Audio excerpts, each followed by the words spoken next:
You're watching the News Channel 15 Highlight Zone with Glenn Marini. Sports coverage you can count on with the Highlight Zone starts now.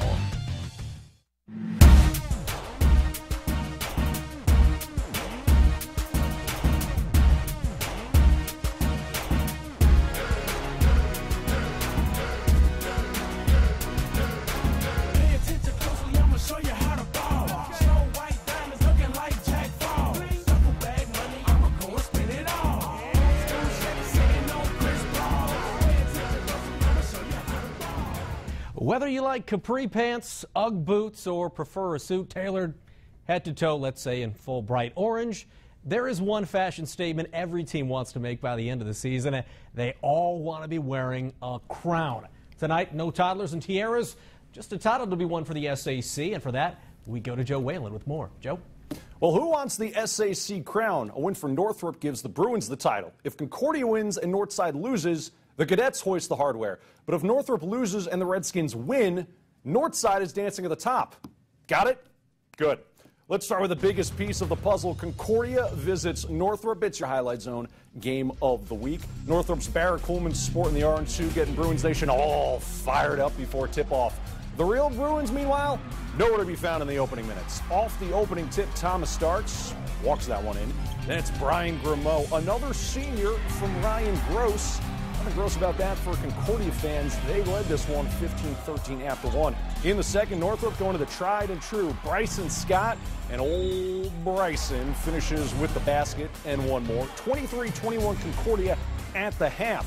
Move to the third quarter now, more from Bryson. He passed James Hardy as the second most prolific scorer in Fort Wayne history tonight. Barrett Coleman says, yeah, we'll take some more of that. Corey Womack later, take that. And Bruins Nation starting to feel like a comeback is on. Northrop takes a 2-point lead into the fourth. Cue Mark Rogers. Fancy. He's heading to Montana to play football. It's cold out there. But Rogers red hot in the fourth. 4 of his 7 points coming in the final 3 minutes. Cadets up 1. Time for Northrop to draw up one last play with 4 ticks on the clock. Brenton Scott in the corner. Probably not how they drew it up. Stepped on the end line, and that would seal the deal. Concordia wins a big one, 59-58. It was a fun game, you know. SAC games are tough. Environment was crazy. Went out and played hard. Hey, I love my teammates. Play hard every night. Huge win, huge win. I think that's true, you know, especially as you go into sectional.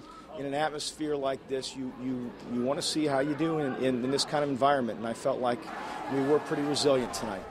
Up next, Northrop will play Pike. That's tomorrow. Concordia is off until February 14th against New Haven. So, Glenn, Concordia did their part, but Cadets Nation wants to know what's up with the Redskins, because they play a big part in this. Exactly. Northrop and Concordia, both 5-2 after that game, with Concordia winning the head-to-head. So it all came down to Northside. If Northside wins at Bishop Dwenger, they would win the SAC championship. If they lose, well, it would go to those happy Cadets. Pick this one up in the first. Dwenger's Kyle Hartman missing the long jumper. Trevion Cruz pulls down the rebound, and Cruz going coast to coast. Northside up 18-11. Still in the first. How about Cruz? Right before that first quarter buzzer, he had 17, and North up by 10 heading into the second frame. Saints starting to begin a comeback. Kyle Hartman with the bucket. He had 19. Still in the second, Noah Freiman. Top of the key with the bucket, cuts it to 6. But how about this? Dwight Richards, 20 points, and Shabazz Khalik's team is your SAC champion. Northside wins 72-65. They win the 3-way tie with Concordia. Northrop, congrats to the SAC champ Redskins. Let's go out to Wayne. Yeah, it was cold even inside out there. Generals looking to snap a 4-game losing streak to Mitchell's and Company, hosting Southside. Justin Mitchell puts Wayne up by 14 in the fourth, but South, that smell is a comeback. It's Nathan Thomas. He would cut it to 10. More from South. How about Aaron Thomas? Finishing the break right there. That would cut it to 6.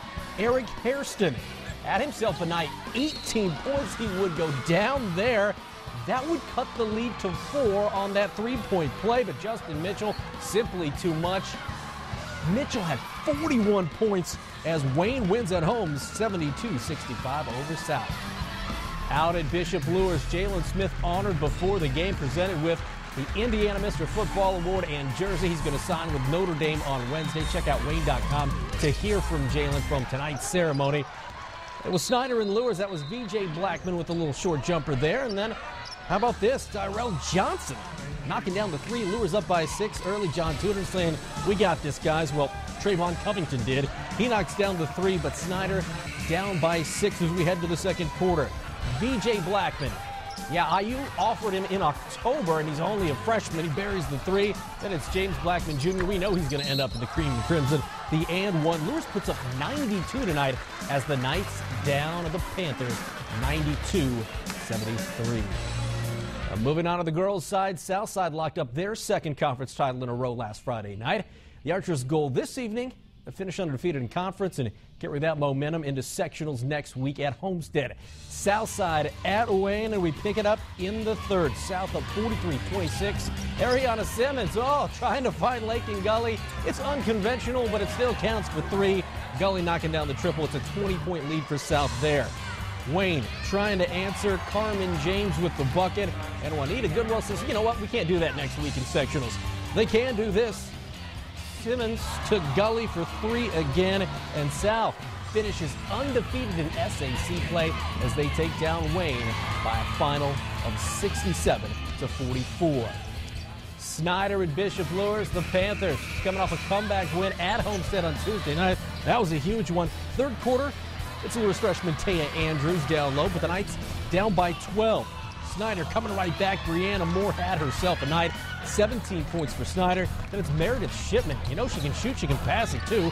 Corinna Smith with the bucket, and Snyder up big as we head into the fourth. Shipman cutting into the lane. The future Western Michigan Bronco had 18, and then it's in the post. Destiny Parker with 2. Deja Wimby had 20 to lead Snyder. They win big, 83-56. Concordia at Northrop. Concordia trying to gear up for a classic Cadets tournament run. Dave Miller always knows how to do it. Bruins looking good here.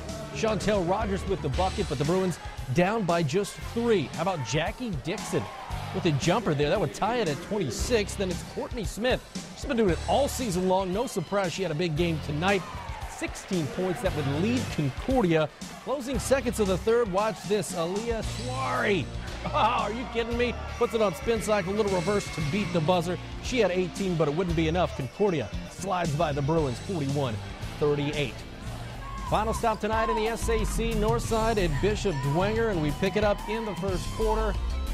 Kaylee Stuller with the jumper there for North, but Dwenger fired right back. Future Ferris State guard Allie Chrisman drops the 3 in, and Dwenger up by a score of 16-7.